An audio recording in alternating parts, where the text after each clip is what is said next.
the United States of America and our First Amendment rights, our freedoms of speech. This is such a concerning spot to find ourselves in America. I actually remember reading 1984, George Orwell's book, and thinking to myself about the Ministry of Truth. What an awful thing that would be to have happen to any society, and yet we now see we are one step closer yet again under the leadership of Joe Biden and the Democrat Party to 1984 basically coming to fruition. Evening everyone, welcome to the next revolution. I'm Steve Hilton and this is the home of positive populism, pro-worker, pro-family, pro-community. We have an important special for you tonight, time and again as we cover politics these days, and especially the rise of socialism and the increasing authoritarianism and intolerance you see on the left. I'm reminded of George Orwell's classic novel 1984, which introduced the world to Big Brother is watching you and many other ideas and expressions that have entered our culture. In fact, our culture in many ways increasingly resembles the dystopian world of 1984, and it's those similarities that we will investigate tonight. George Orwell's 1984. Loved by conservative pundits and hailed as a favorite read by many a schoolboy. Yet many misapply the novel's biggest buzzwords, newspeak, doublethink, thought crime, to support their own agendas, completely ignorant of the irony and contradictions dripping off their arguments. 1984 is a dystopian novel that explores the dangers of totalitarianism and the power of propaganda, and is a warning against the growing spread of communism at the time of its writing. The story takes place in a future society where the government, known as the Party, has complete control over every aspect of citizens' lives. The novel follows Winston Smith, a low-ranking member of the party who begins to rebel against the oppressive regime. 1984 portrays a society where individual freedom and thought are suppressed, and the state has absolute power. The description of the party's control over the lives of citizens, including their thoughts, emotions, and actions, are both chilling and thought-provoking. The party uses technology and propaganda to maintain its power and control the minds of the people. These themes have left a lasting impression on generations of readers. Orwell, a democratic socialist, modeled the authoritarian government in his novel on Stalinist Russia in Nazi Germany.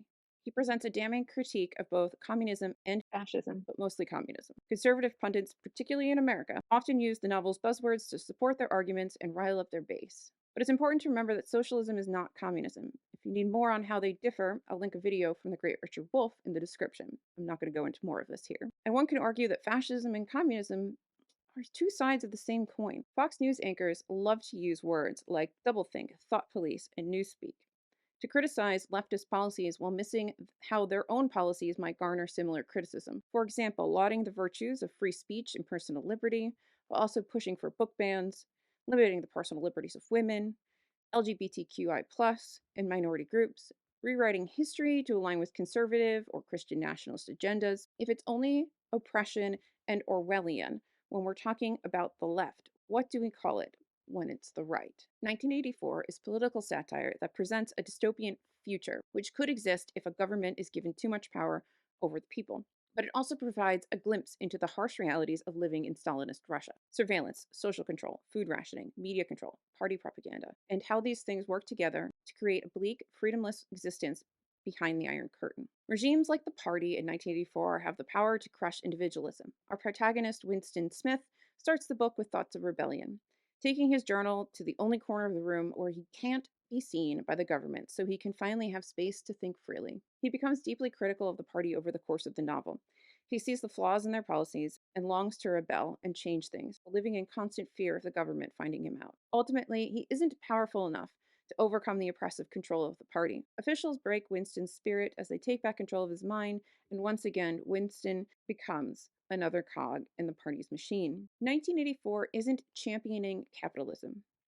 It is a warning against the dangers of totalitarianism and the importance of preserving individual freedom and autonomy. It is a reminder of what can happen when you take power away from the people. One could argue that our ability to safely argue whether or not this country is something out of 1984 shows just how unlike 1984 we really are.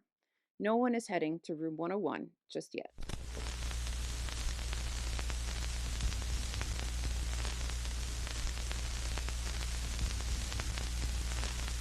What are you still doing here?